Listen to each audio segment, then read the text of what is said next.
Hello friends, welcome to the online session of Business and Commercial Knowledge.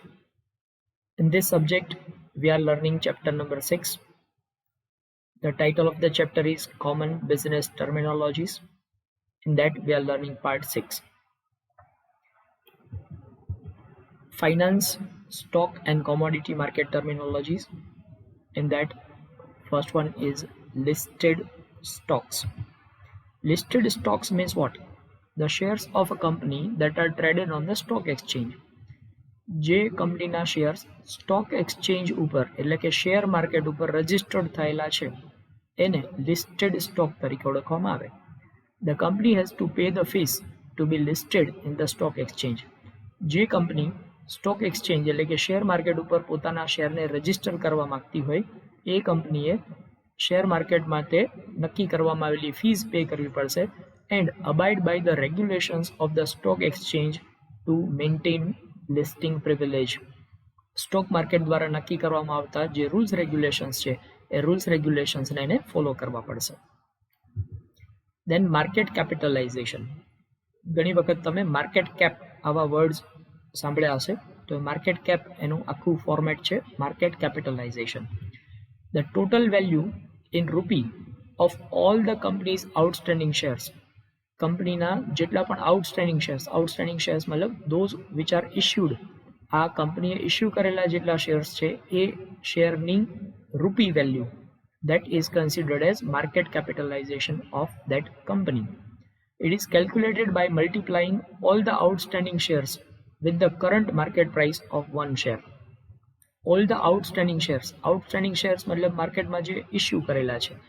માનો કે કંપનીએ 5 lakh shares issue કર્યા છે. આ 5 લાખ શેર્સ અત્યારે એક શેરની વેલ્યુ માર્કેટમાં 100 રૂપીસ છે. તો આ 5 લાખ ઇન્ટુ 100 જે આન્સર આવશે that is considered as market cap of this particular company. તો માર્કેટ કેપ એટલે કે market capitalization means outstanding shares multiplied by one shares price or one shares market price, that is market cap. It determines the company's size in terms of its wealth. કંપનીની size દર્શાવવામાં આવે છે in terms of wealth of the company.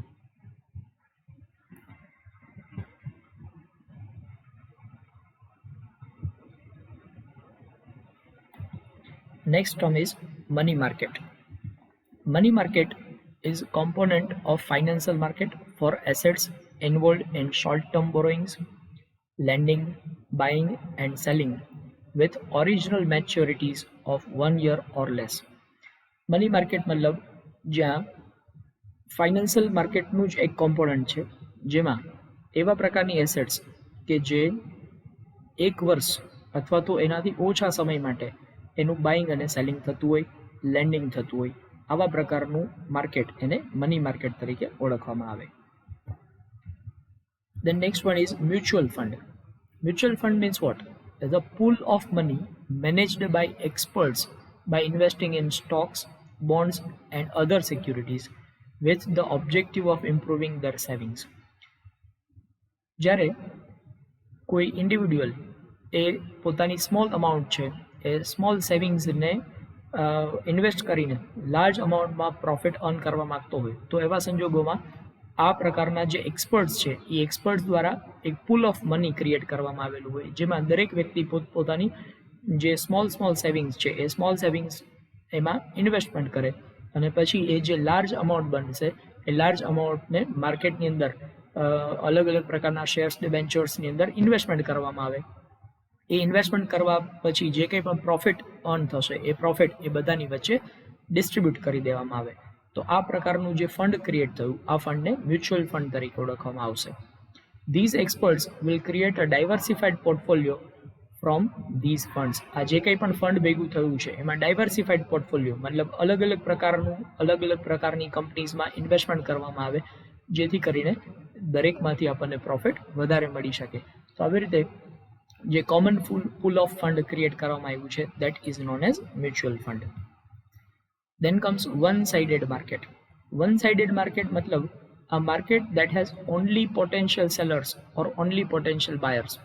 But not both. ઘણી વખત એવું બનતું હોય કે માર્કેટમાં બધા જ ટ્રેડર્સ છે એ માત્ર ને માત્ર પોતાના શેર્સ છે એને વેચવા જ માગતા હોય, સામે કોઈ ખરીદનાર હોય જ નહીં, બરોબર. તો આ પ્રકારનું માર્કેટ એને વન સાઇડેડ માર્કેટ કહેવાય. અથવા ઘણી વખત એવું હોય કે બધા જ ટ્રેડર્સ છે, બધા જ ઓપરેટર્સ છે એ માર્કેટમાંથી શેર્સ પરચેઝ કરવા જ માગતા હોય, સામે કોઈ સેલ કરવા માટે રેડી ન હોય. તો આ પ્રકારનું માર્કેટ છે ને વન સાઇડેડ માર્કેટ તરીકે ઓળખવામાં આવશે. Then out of the money, ટૂંકમાં એને કહેવાય છે OTM. For call options this means the stock price is below the strike price. Stock price below the strike price. Call option માટે. કોલ ઓપ્શન શેના માટે હોય? તો call option A shares purchase કરવા માટે. માનો કે તમે શેર પરચેઝ કરવાનો ઓપ્શન આપ્યો છે, કોઈ એક કંપનીના શેરના પ્રાઇસ તમે આવો ઓપ્શન મૂક્યો છે, કંપની એક્સના શેર તમે પરચેઝ કરવા માગો છો, પણ તમારો ઓપ્શન એવો છે કે જો આ શેરના પ્રાઇસ 150 થાય તો હું પરચેઝ કરીશ. કેટલા શેર પરચેઝ કરીશ? તો માનો હું 1000 શેર પરચેઝ કરવા માટે રેડી છું, બરાબર. આવો ઓપ્શન તમે મૂકેલો છે. અત્યારે આ શેરના પ્રાઇસ માનો કે માર્કેટની અંદર 160 છે, અત્યારે 160 છે, તમે એવું કહો છો કે આના પ્રાઇસ ઘટીને 150 થશે તો હું 1000 શેર્સ પરચેઝ કરીશ. આ તમારો કોલ ઓપ્શન છે. આ 150 જે તમે ઓપ્શન મૂક્યો છે આને કહેવાય સ્ટ્રાઇક પ્રાઇસ. શેરના પ્રાઇસ ઘટીને જો આ 150 ને સ્ટ્રાઇક થશે તો તમારો ઓપ્શન એક્સરસાઇઝ થઈ જશે. ઓપ્શન એક્સરસાઇઝ થઈ જાય એનો મતલબ એમ કે તમને 1000 શેર્સ મળશે. પણ ઘણી વખત એવું બનતું હોય કે આ શેરના પ્રાઇસ 150 કરતાં પણ નીચે ચાલ્યા જાય, 150 કરતાં પણ નીચે, માનો કે એના પ્રાઇસ ઘટીને 145 થઈ ગયા, તો આને આઉટ ઓફ મની કહેવાય. કોલ ઓપ્શન માટે આ આઉટ ઓફ મની થયું છે એમ કહેવાય. હવે આને બદલે પુટ ઓપ્શનની વાત કરીએ. Put option this means the stock price above the strike price. શેરના પ્રાઇસ છે એ સ્ટ્રાઇક પ્રાઇસ કરતાં પણ વધી જાય. માનો કે તમારો ઓપ્શન તમે પુટ ઓપ્શન કર્યો છે. પુટ ઓપ્શન મતલબ શેર વેચવા માટેનો ઓપ્શન તમે આપ્યો છે. તમે કોઈ કંપનીના શેર્સ વેચવા માંગો છો, તમારી પાસે શેર છે, તમે એવો ઓપ્શન મૂક્યો છે કે જો આ શેરના પ્રાઇસ 100 થશે તો મારી પાસે 500 શેર્સ છે, હું સેલ કરવા માટે રેડી છું. શેરના પ્રાઇસ 100 થશે તો અત્યારે શેરના પ્રાઇસ કેટલા છે? માનો કે અત્યારે શેરના પ્રાઇસ 80 છે, અત્યારે 80 છે. ઇન્ક્રીઝ થવાનો ટ્રેન્ડ ચાલુ છે. ઇન્ક્રીઝ થઈને જો 100 થાય તો હું 500 શેર્સ વેચવા માટે રેડી છું. તો ઇન્ક્રીઝ થઈને 100 થાય, આ 100 તમારું સ્ટ્રાઇક પ્રાઇસ કહેવાય. આ સ્ટ્રાઇક પ્રાઇસ કરતાં પણ પ્રાઇસ વધી જાય, માનો કે એના પ્રાઇસ વધીને 120 સુધી પહોંચી ગયા, તો મતલબ કે સ્ટ્રાઇક પ્રાઇસની અબાઉ થઈ ગયું, તો આને પણ આઉટ ઓફ મની કહેવામાં આવે છે. તો આઉટ ઓફ મની મતલબ જો કોલ ઓપ્શન હોય તો તમે જે ઓપ્શન મૂક્યો છે એના કરતાં પ્રાઇસ ઓછા થઈ જાય તો એને આઉટ ઓફ મની કહેવાય. અને પુટ ઓપ્શન હોય તો પુટ ઓપ્શન માટે તમે જે ઓપ્શન મૂક્યો છે એના કરતાં પ્રાઇસ વધી જાય તો પણ એને આઉટ ઓફ મની તરીકે ઓળખવામાં આવશે.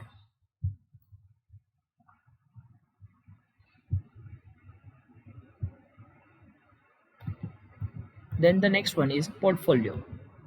Portfolio matlab holding of any individual or institution. A portfolio may include various types of securities of different companies operating in different sectors.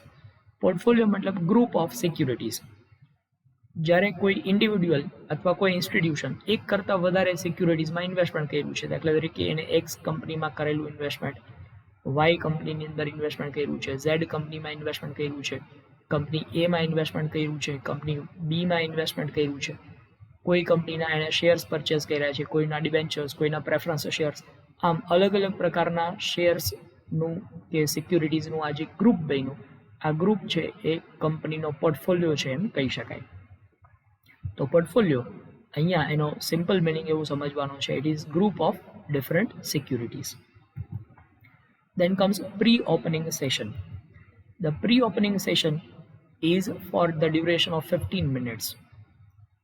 That is from 9 AM to 9:15 AM.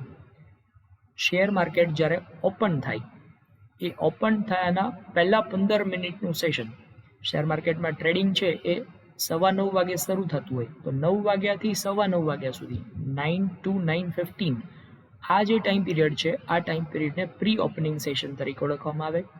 In the pre opening session order entry, modification and cancellation tax place.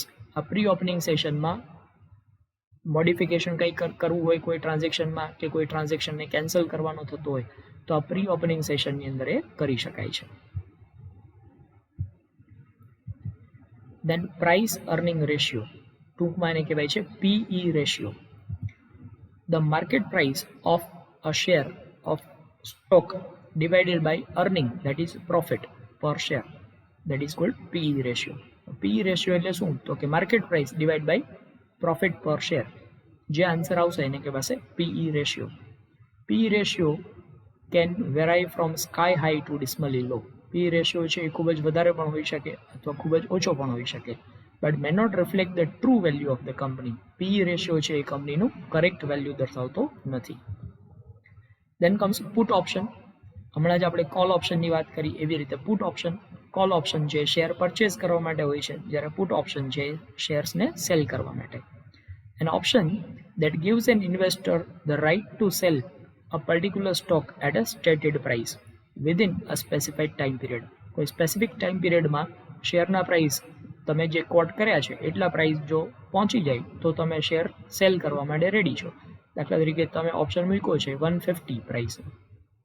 જો કંપનીના શેરના price 150 થાય તો હું cell કરવા માટે ready છું, બરાબર. તો હું 1000 શેર્સ સેલ કરીશ. તો આ તમારો જે ઓપ્શન છે એ પુટ ઓપ્શન કહેવાય.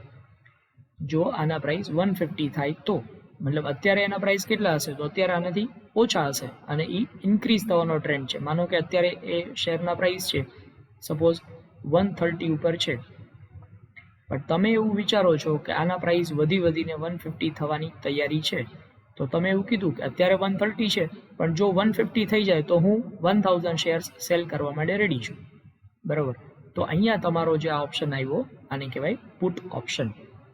Put option is purchased by those who believe that particular stock price is going to fall down than stated price. જો ફ્યુચરમાં આના પ્રાઇસ ઘટે એવો અંદાજ હોય તો એ લોકો પુટ ઓપ્શન છે એ પરચેસ કરશે. Then return on investment. Return on investment is the measure of effectiveness and efficiency with which managers use the resources available to them. મતલબ તમે તમારા જે રિસોર્સિસ યુઝ કર્યા છે, જે કંઈ પણ ઇન્વેસ્ટમેન્ટ કર્યું છે એ ઇન્વેસ્ટમેન્ટની સામે તમને કેટલું રિટર્ન મળવાની શક્યતા છે. આ તમારું ઇન્વેસ્ટમેન્ટ છે, આ ઇન્વેસ્ટમેન્ટની સામે કેટલું વળતર મળવાની શક્યતા છે. આ વળતર જે સામાન્ય રીતે પર્સન્ટેજમાં દર્શાવવામાં આવે છે, તો that is considered as return on investment. દાખલા તરીકે તમે 1 કરોડ રૂપિયાનું ઇન્વેસ્ટમેન્ટ કર્યું છે કોઈ પર્ટિક્યુલર એસેટમાં કે કોઈ ફર્મમાં, બરાબર. પણ આ 1 કરોડ રૂપિયામાંથી તમને યરલી એન્યુઅલી કેટલું રિટર્ન મળવા પાત્ર છે? સપોઝ આ 10% તમને રિટર્ન મળવા પાત્ર છે, તો આ 10% is considered as return on investment. તમે 1 કરોડ રૂપિયાનું ઇન્વેસ્ટમેન્ટ કરો છો તો એમાંથી 10% જેટલું તમને રિટર્ન મળે એમ છે, that is called return on investment. Return on equity is usually net profit after taxes divided by the share holders equity. Equity શેર્સમાં કરેલું ઇન્વેસ્ટમેન્ટ એના માટે રિટર્ન ઓન ઇન્વેસ્ટમેન્ટ ગણતરી કરવી હોય તો કેવી રીતે કરી શકાય? તો નેટ પ્રોફિટ આફ્ટર ટેક્સ એની જે રકમ આવે divide by share holders equity, જે આન્સર આવે એ ઇક્વિટી શેર્સનું રિટર્ન ઓન ઇન્વેસ્ટમેન્ટ કહેવાય. Return on invested capital is usually net profit after taxes plus interest paid on long term debt divided by the equity plus the long term debt. તો તમને return on invested capital મળી શકશે. Return on assets, asset ઉપરનું return usually the operating profit divided by the assets. Total જે operating profit મળ્યો છે divide by the asset કરો, જે આન્સર મળે એ રિટર્ન ઓન એસેટ્સ કહી શકાય. Typically used to evaluate the divisions or subsidiaries. Return on investment જે છે એ ડિવિઝન કે સબસિડિયરીનું પરફોર્મન્સ મેઝર કરવા માટે ઉપયોગ થાય છે. Different companies and different industries have different return on investment. અલગ અલગ કંપનીઝમાં અલગ અલગ સેક્ટરમાં રિટર્ન ઓન ઇન્વેસ્ટમેન્ટ અલગ અલગ હોઈ શકે. Then next one is risk. Risk મતલબ શું? તો a probable chance of investment actual returns will be reduced than as calculated. તમે જે એક્સપેક્ટ કરતા હતા એના કરતાં એકચ્યુઅલ રિટર્ન ઓછું મળવાની શક્યતા એને રિસ્ક કહેવાય. તમારી અપેક્ષા એવી હતી કે તમે કરેલું ઇન્વેસ્ટમેન્ટ છે એમાં 15% જેટલું તો તમને રિટર્ન મળશે જ. 15% રિટર્ન મળવાની એક્સપેક્ટેશન હતી. તમારું કેલ્ક્યુલેશન એવું હતું કે વી વિલ ગેટ 15% ઇન્ટરેસ્ટ, પણ એકચ્યુઅલમાં એ 15% ન મળ્યું અને તમને 10% જ મળ્યું. તો એકચ્યુઅલ જે રિટર્ન મળ્યું એ એક્સપેક્ટેશન કરતાં ઓછું મળ્યું. તો આ જગ્યાએ રિસ્ક છે એમ કહી શકાય. Risk is usually measured by calculating the standard deviation of historical price return.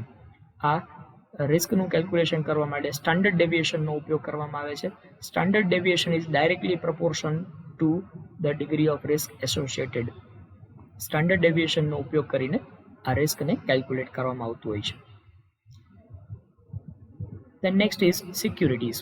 Securities matlab a transferable certificate of ownership of investment in products such as stocks, bonds, future contract and options which an individual holds.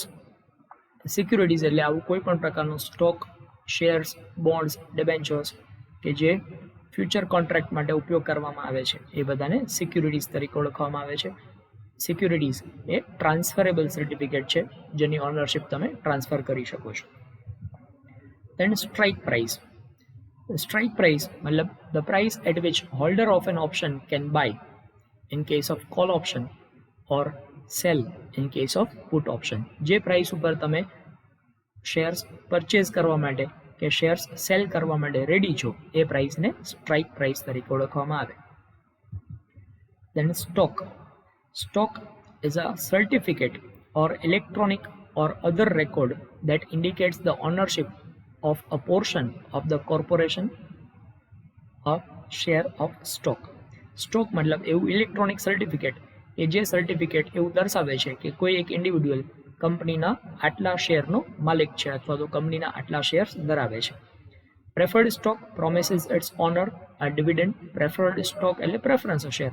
A preference share છે જેમાં dividend મળવામાં priority હોય છે. Preferred share holder get paid first out of any profit. Preferred share holders છે એ કંપનીના પ્રોફિટમાંથી સૌથી પહેલાં પ્રાયોરિટી એને આપવામાં આવે છે અને એને પહેલું ડિવિડન્ડ પે કરવામાં આવે છે. They have preference whereas common stock has no preference and no fixed rate of return. Common stock એટલે કે કંપનીના જે ઇક્વિટી શેર્સ છે આ ઇક્વિટી શેરના માલિકો છે એને કોઈ પ્રેફરન્સ નથી આપવામાં આવતો. પ્રોફિટ જો બચે તો જ એને ડિવિડન્ડ આપવામાં આવશે, અધરવાઇઝ એ લોકોને કોઈ ફિક્સ્ડ રેટ ઓફ રિટર્ન મળતું નથી. તો that is stock. Stock also means stock of goods, stock on hand, inventory. આ બધાને સ્ટોક તરીકે જનરલી ઓળખવામાં આવતા હોય છે. So these are all terms related to share market and commodity market. I hope you understood it well. Thank you.